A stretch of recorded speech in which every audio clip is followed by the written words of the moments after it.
Buenas noches con todos, mi nombre es Damaris Quinatoa, estudiante del cuarto semestre de la carrera de Contabilidad en el Instituto Tecnológico Superior Sucre. A continuación voy a hacer el análisis del capítulo 26 del libro que es La microeconomía, macroeconomía para administradores de empresas, escrito por Manuel Calancha Castillo. Este proyecto es de la asignatura de macroeconomía impartida por el economista Osvaldo Loor. Primero analicemos qué es el entorno macroeconómico de una empresa. Este nos dice que el entorno macroeconómico de una empresa es el aspecto que no debe descuidar el administrador, el gerente de la empresa.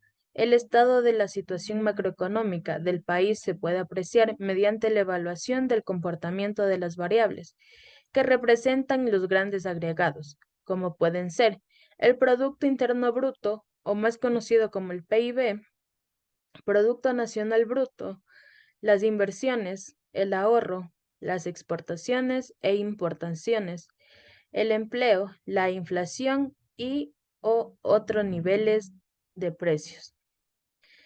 Los ciudadanos como las empresas e instituciones están interesados en conocer algunos temas, pero principalmente abarcan tres preguntas, que son: la primera vendría a ser que ¿por qué ha caído la producción y el empleo? Como segunda pregunta tendríamos, ¿por qué a veces la inflación es muy alta y qué o a qué se debe hacer para controlarla?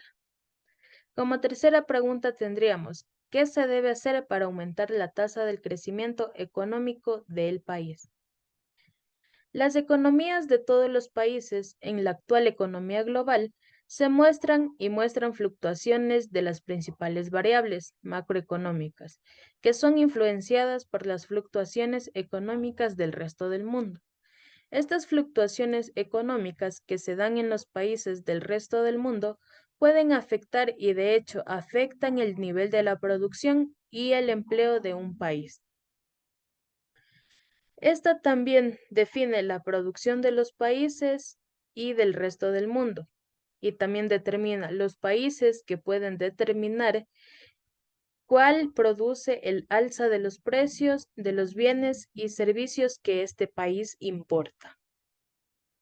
Los precios inflacionarios que se operan en un país pueden determinar el desabastecimiento de bienes y servicios en los países vecinos, pues los productos de estos países ven que los precios y los que ofrece un país inflacionario son mejores a los precios vigentes en sus propias economías.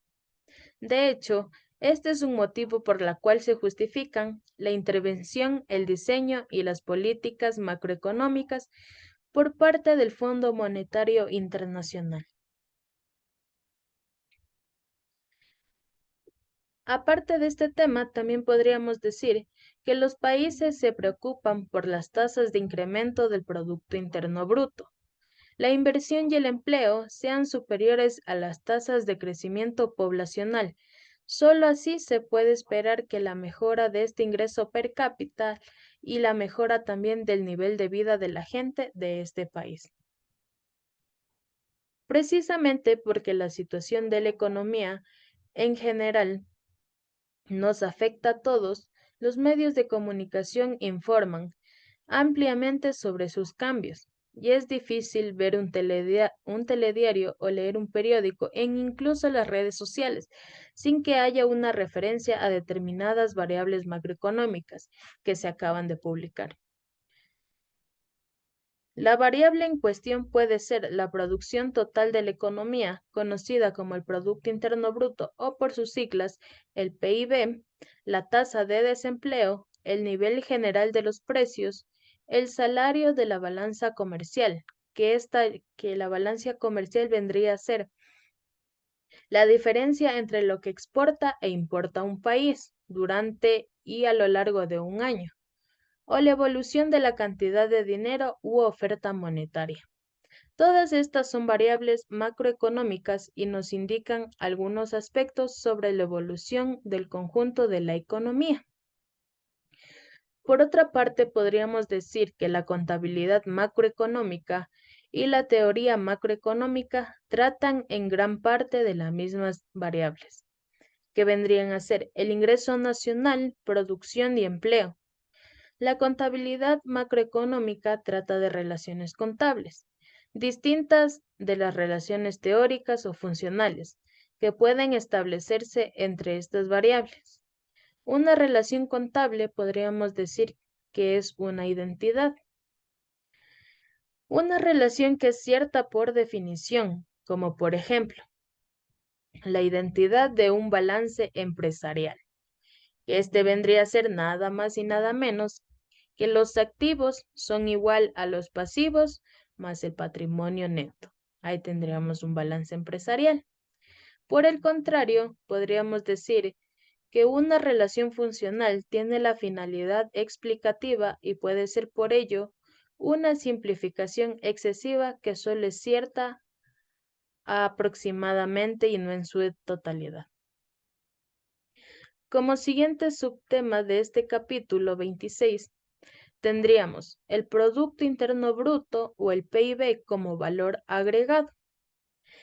De este tema podríamos decir que el Producto Interno Bruto es el valor agregado de un país, es decir, es la suma de las remuneraciones a los distintos factores de producción. Esto es la suma de los valores agregados producidos por los distintos factores de producción en un año y dentro de un territorio nacional, este ya sea en el país que sea. Y también estos pueden ser ya sean nacionales o extranjeros. El valor agregado es el valor monetario de todo aumento en la utilidad a los bienes.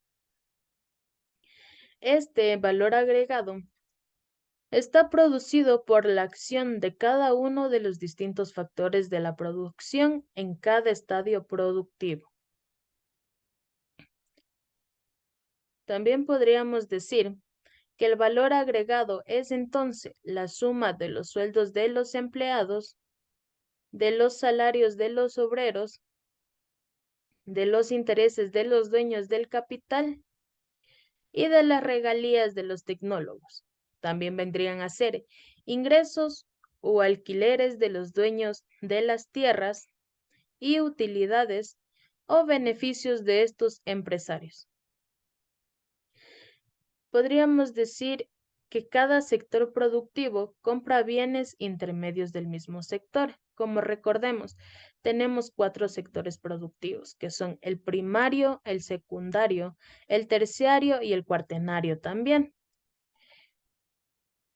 Entonces, explicado esto, podríamos decir que cada sector productivo compra bienes intermedios del mismo sector y de los otros sectores para obtener un producto final, cuyo valor es el valor bruto de producción, o por sus siglas, el VBP. Si se descuenta de dicho valor bruto de producción, el valor de los medios intermediarios comprados, se obtiene el valor agregado de cada sector. Y también sumando dichos valores agregados, se obtiene el valor agregado del país, que vendría a ser el Producto Interno Bruto, o PIB. Como siguiente subtema de este capítulo 26, tendríamos el Producto Interno Bruto como el valor de bienes de uso final. ¿Qué podríamos decir nosotros referente a este tema? Podemos decir que el Producto Interno Bruto o PIB también puede ser contabilizado como la suma de valores de los bienes de uso final, es decir, que el Producto Interno Bruto o PIB es la suma del valor final o el precio de venta de todos los bienes hechos y fabricados de uso final, es decir, que el Producto Interno Bruto es la suma en valor monetario de todas las corrientes de los bienes de consumos producidos nacionales o extranjeros dentro de un territorio nacional a lo largo y en el periodo de un año. Como siguiente tema tenemos la matriz de insumo y productos. Para producir cada uno de los sectores productivos, se necesita comprarle insumos a los otros sectores y también a los que fabrican y hacen cosas del mismo sector. Y hay una cierta cantidad de bienes que se venden a terceros. Para que uno de los sectores aumente su producción, se presenta un problema, que los demás sectores también deberían producir más y así poder abastecerlo de este insumo que necesita.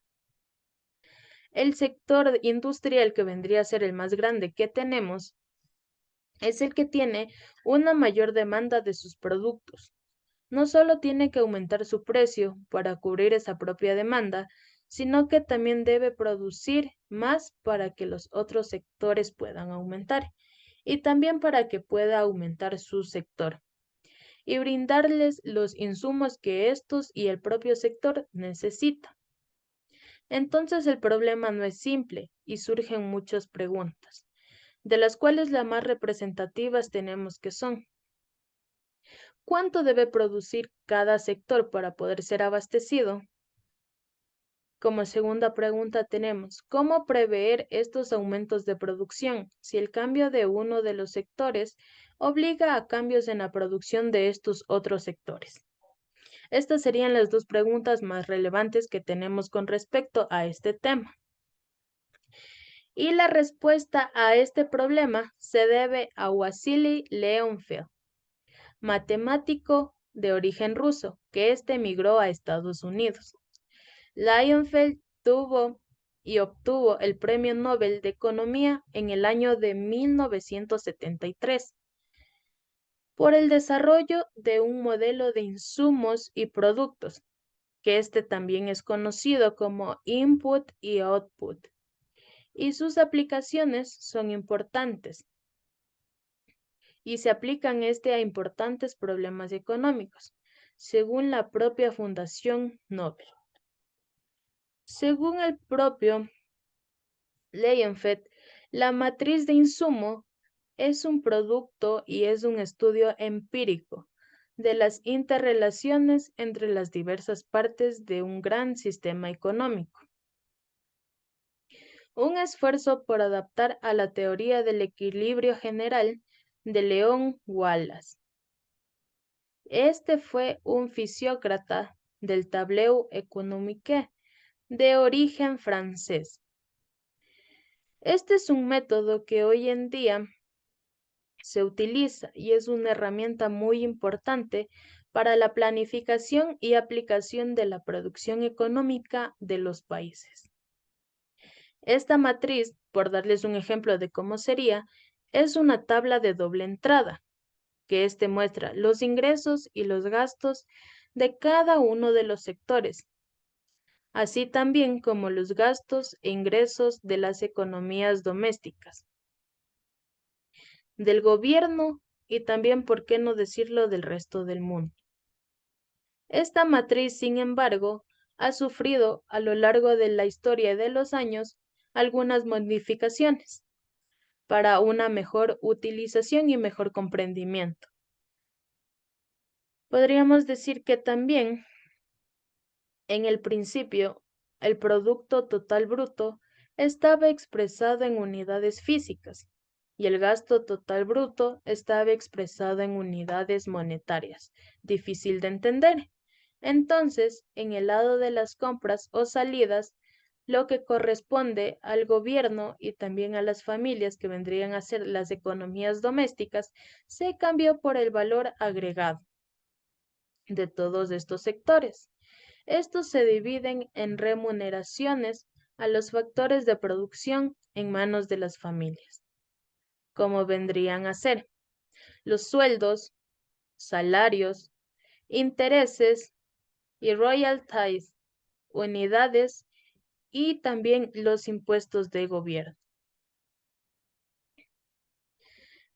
Sin embargo, se ha establecido que la cuantía del PIB o el Producto Interno Bruto no permite satisfacer todas las necesidades de la población, de manera en que se puedan mejorar las condiciones de vida precarias que se caracterizan en los grandes sectores sociales. Consiguientemente, se ha estimado que para atender de mejor manera la necesidad del pueblo, es necesario realizar esfuerzos para incrementar el Producto Interno Bruto en un 16%. Es decir, para mejorar las condiciones de vida de la población, se deben lograr las siguientes demandas de bienes de uso final. Como tendríamos las siguientes demandas para poder mejorar la calidad de vida de ciertos sectores sociales a nivel de un país y a nivel de la economía macro también de este país y también, ¿por qué no?, de las empresas. Estas vendrían a ser que en el lado de las ventas o ingresos, lo que corresponde al gobierno y a las casas vendrían a ser las economías domésticas, las economías de las familias. Se cambió por la demanda de bienes, de uso final, tanto de las familias como también del gobierno. Como primero tenemos tanto el gasto total bruto como la producción total bruta se denominan igualmente valor bruto de producción, todo en unidades monetarias. Por tanto, la matriz de insumo-producto permite introducir información de la compra-venta de estos bienes intermedios de todos y cada uno de los sectores, y contando previamente con el valor bruto de producción o también valor facturado de los distintos sectores. Establecer tanto el valor de bienes de uso final, que son las demandas finales, como el valor agregado. Ambos valores son iguales y representan el Producto Interno Bruto del país. Como siguiente subtema tenemos el PIB y las diferencias con el Producto Nacional Bruto. Podríamos decir que el Producto Interno Bruto es de un país, aunque también puede ser de una región, de una unidad geográfica dentro de un país. El Producto Interno Bruto es el valor monetario de todas las corrientes de bienes y servicios producidos dentro de los límites territoriales nacionales o extranjeros a lo largo en el periodo de un año. En cambio, el Producto Nacional Bruto es el valor monetario de todas las corrientes de bienes y servicios dentro y o fuera de los límites territoriales nacionales. Como siguiente subtema tenemos el Producto Interno Bruto y el Producto Nacional Bruto. La diferencia entre estos es el saldo neto de pago a los factores nacionales en menos y el pago a los factores extranjeros. Es decir, la corriente de remuneraciones a los factores de producción extranjeros que se realiza el país menos la corriente de remuneración a los factores de producción nacionales que trabajan en el exterior. Un país como Bolivia tiene en sus empresas capitales, mano de obra, tecnología, la capacidad empresarial que viene del exterior, asimismo el capital de la mano de obra, la tecnología, la capacidad empresarial que trabaja en el exterior, y las diferencias entre estas son. También podríamos decir que estas son la suma de los intereses, sueldos, salarios y utilidades de los extranjeros, menos la suma de los intereses, salarios, utilidades de los nacionales. Es el pago neto de los factores extranjeros. Como siguiente tema tenemos el Producto Interno Bruto y el Producto Interior Neto. El Producto Interno Bruto es el valor monetario cada fin de año de la corriente de bienes y consumos y bienes de la inversión producidos por los factores nacionales, extranjeros dentro del territorio nacional. Sin embargo, las inversiones son activos fijos que sufren la pérdida del valor, es decir, se deprecian. Por tanto, el Producto Interno Bruto se le resta la depreciación de los activos fijos durante un año. Se tiene el Producto Interno Neto. Esta diferencia es dada por la depreciación. Por tanto, el Producto Interno Bruto lleva consigo la inversión bruta. En cambio, El Producto Interno Neto lleva consigo la inversión neta. Del Producto Nacional al ingreso nacional sería nuestro siguiente tema.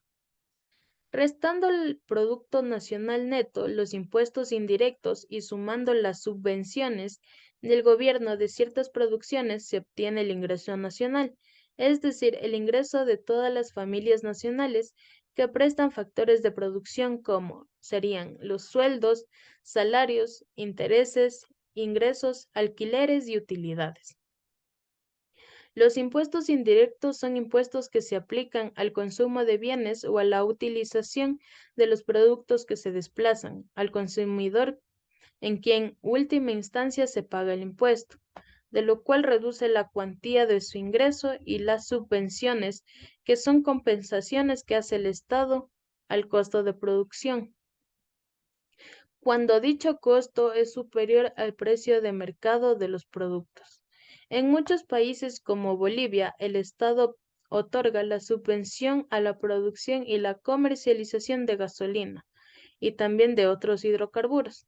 Dichas compensaciones salen de las recaudaciones de los impuestos, tal como se los explicó en el capítulo de la intervención del gobierno en el mercado. Como siguiente tema tenemos del ingreso nacional al ingreso privado. Si se deduce del ingreso nacional el superávit de las empresas del gobierno, el superávit de estas empresas públicas y los impuestos directos a las empresas, se suma la transferencia que llegan del resto del mundo, la transferencia de gobierno y en formas de subsidios a las familias, y los pagos de intereses sobre la deuda nacional, se obtiene el ingreso privado. Como siguiente tema tenemos del ingreso privado al ingreso personal y al ingreso disponible. Una vez que se ha deducido el ingreso del gobierno, el ingreso nacional, se ha obtenido el ingreso privado, es decir, el ingreso que llega al bolsillo de las familias en formas de los sueldos, salarios, intereses y utilidades de empresas privadas, llegan en sí al ingreso privado y de este se deduce las utilidades no distribuidas. Así se obtiene el ingreso personal. Este es el último tema que tenemos por parte de este capítulo. Esto sería todo por mi lado. Muchas gracias.